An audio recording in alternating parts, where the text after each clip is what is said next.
Bonjour et bienvenue à tous dans cette nouvelle vidéo consacrée au circuit d'aérodrome que l'on nomme plus familièrement les tours de piste. En termes de progression, techniquement cette leçon intervient après celle sur l'atterrissage, mais vous allez voir en fait qu'il s'agit d'une synthèse de la progression. Donc on va revoir ici un peu tout ce qu'on a vu depuis le début, que ce soit en termes de pilotage de base, pilotage élémentaire, donc j'aurai l'occasion d'y revenir un peu plus tard.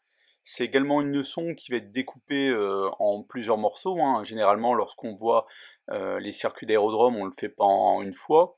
C'est-à-dire qu'au cours des vols précédents, à chaque fois qu'on va revenir sur le terrain, votre instructeur va commencer à vous sensibiliser au tour de piste en vous disant ici c'est l'avant-arrière, ici c'est la base, jusqu'à l'étape finale.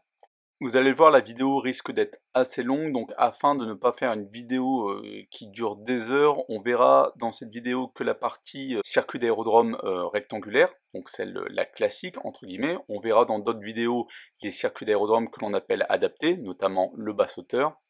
De la même façon, dans cette vidéo, on n'abordera pas tout ce qui est la partie radiocommunication, qui est assez aussi dense et complexe, qu'on verra dans une prochaine vidéo. L'objectif de cette leçon, ça va être, en approchant d'un aérodrome, d'adapter sa trajectoire en fonction des conditions météorologiques, de trafic et d'environnement pour rejoindre le plan d'approche, c'est-à-dire la finale. Donc l'idée, c'est aussi que tous les avions qui arrivent sur cet aérodrome adoptent les mêmes trajectoires, pour des raisons notamment aussi de sécurité. Et donc l'utilité, ça va être de rejoindre la trajectoire de finale, une trajectoire qui est connue, hein, qu'on sait piloter jusqu'à l'atterrissage. En termes de prérequis, comme je vous l'ai dit précédemment, il y a pas mal de choses, vu que c'est une leçon de synthèse. Donc il faudra avoir revu l'approche finale, l'approche interrompue, la radiocommunication, qu'on verra nous dans une prochaine vidéo, le circuit d'aérodrome, les effets du vent sur les trajectoires, mais également tout ce qui concerne le pilotage de base, montée, descente, virage, changement de configuration, etc. J'aurai l'occasion dans cette vidéo d'en reparler et je vous remettrai les liens dans la description de la vidéo. Donc en l'absence de circuits particuliers publiés, notamment sur la carte VAC, en l'absence de contraintes d'exploitation ou environnementales, c'est-à-dire survol d'agglomération, météorologique, obstacles, le tour de piste dit rectangulaire, c'est le circuit de référence. Comme son nom l'indique, la trajectoire sol d'un circuit d'aérodrome rectangulaire est un rectangle.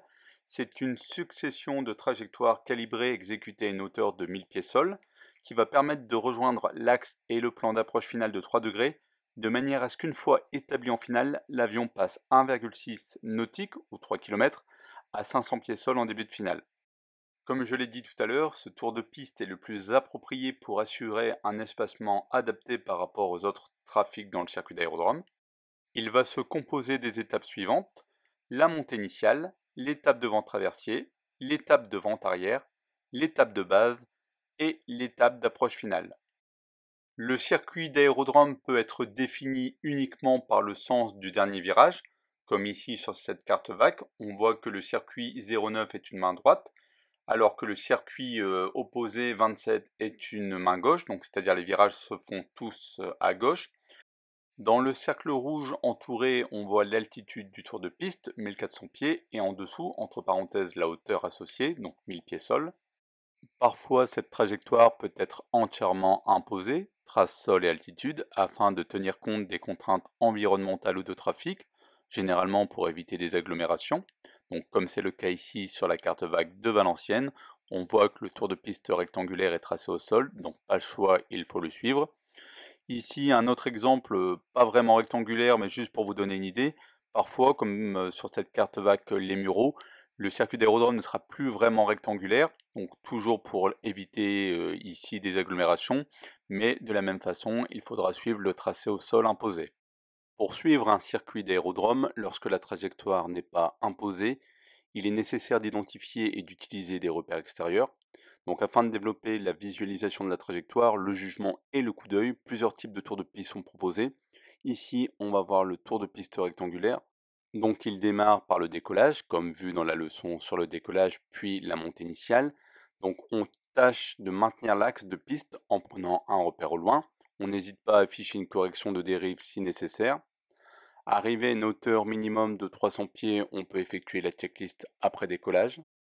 En passant 500 pieds sol et après l'extrémité de piste, on effectue un virage vers la branche de vent traversier. Donc ce premier virage est effectué à 90 degrés. Il va permettre de s'éloigner sur une trajectoire perpendiculaire à l'axe de piste. Donc comme son nom l'indique, la branche de vent traversier, le vent va être plus ou moins de travers. Il faudra bien penser à prendre une dérive pour garder cette trajectoire perpendiculaire à la piste. Ce premier virage est effectué à une inclinaison limitée à 20 degrés pour ne pas trop dégrader le taux de montée. Les suivants paliers s'effectueront à une inclinaison de 30 degrés. L'objectif va être ici de s'éloigner de 2 nautiques par rapport à l'axe de piste. Donc pour quantifier cet écartement, il va falloir utiliser des repères visuels, notamment sur l'aile de votre avion, pour quantifier ces 2 nautiques. Sur certains avions, par exemple, cela pourra correspondre au saumon d'aile sur l'axe de piste. Donc dans ce cas, on pourra visualiser l'écart latéral de 2 nautiques par rapport à l'axe de piste par projection de la longueur d'aile. Donc ça sera à vous de voir en fonction de votre avion et voir également avec votre instructeur les repères qui fonctionnent bien dans votre cas. À 1000 pieds sol, on se met en palier et à la vitesse d'évolution. On effectue le virage vers l'avant-arrière. On affiche la correction de dérive si nécessaire. Donc on va confirmer l'écartement de 2 nautiques par rapport à la piste avec notre repère visuel sur l'aile. On va pouvoir corriger comme cela la trajectoire si nécessaire pour maintenir l'écart constant. On va configurer l'avion en configuration approche le plus tôt possible. Ceci va nous permettre une plus grande disponibilité au cours de l'éloignement. En vente arrière, on essaie également de déterminer le point sol de début de finale. On va s'éloigner d'une distance suffisante pour me permettre de se positionner en étape de base. La branche d'éloignement débute au travers du point d'aboutissement souhaité, le point cible. L'éloignement de 1,6 nautique, ou environ 3 km, peut être fait par projection de la longueur de piste. Donc, par exemple, si la piste mesure 1000 mètres, on pourra projeter 3 fois la longueur de piste. Cet éloignement pourra également être confirmé par un temps calculé à partir de la vitesse sol. À la valeur nominale de l'écartement, la piste est vue en fin d'éloignement sous un angle de 45 degrés vers l'arrière. Donc passant le point de fin de vent arrière, on vire vers l'étape de base. Donc l'étape de base, c'est comme une étape de vent traversier, donc on va devoir afficher la correction de dérive si nécessaire. L'objectif en base, ça va être de descendre puisqu'on est à 1000 pieds sol et qu'on doit arriver en début de finale à 500 pieds sol. Donc il va falloir visualiser le point de début de descente. Passer ce point de mise en descente, on va se mettre en descente suivant un plan de 3 degrés. On va ensuite essayer de visualiser le point d'interception de l'axe final. On va prendre en compte toujours le vent pour ne pas à la fois overshooter ou undershooter l'axe final. Et arrivé à ce point, on va virer et intercepter l'axe final. On va configurer l'avion en configuration atterrissage. On peut l'effectuer lors du dernier virage pour respecter l'objectif de stabilisation. On va afficher la correction de dérive si nécessaire et on va conduire l'approche finale comme vu dans les leçons précédentes. L'objectif étant de stabiliser la trajectoire, axe, plan, la vitesse, effectuer la checklist avant atterrissage et éventuellement le dernier message radio. Le tout au plus tard au plancher de stabilisation. Et à ce plancher de stabilisation, le pilote prend la décision soit de poursuivre l'atterrissage jusque la piste ou bien d'effectuer une approche interrompue, toujours comme vu dans les leçons précédentes. Donc la bonne réalisation d'un tour de piste est conditionnée par la visualisation de points clés de la trajectoire. On peut utiliser des outils pour s'aider. On a vu tout à l'heure le chronométrage pour quantifier la fin de l'éloignement en vente arrière. La finalité, c'est bien d'arriver sur le point d'aboutissement et pour cela, il faut passer et avoir bien déterminé le point sol de début de finale et donc le point de début de descente. Il faut avoir bien quantifié l'éloignement en vente arrière et le point de fin de vente arrière. Et en fait, une des conditions, ça va être déjà en vente arrière d'être bien positionné par rapport à la piste. Vous vous en apercevrez assez rapidement, mais le circuit d'aérodrome demande une forte charge de travail importante.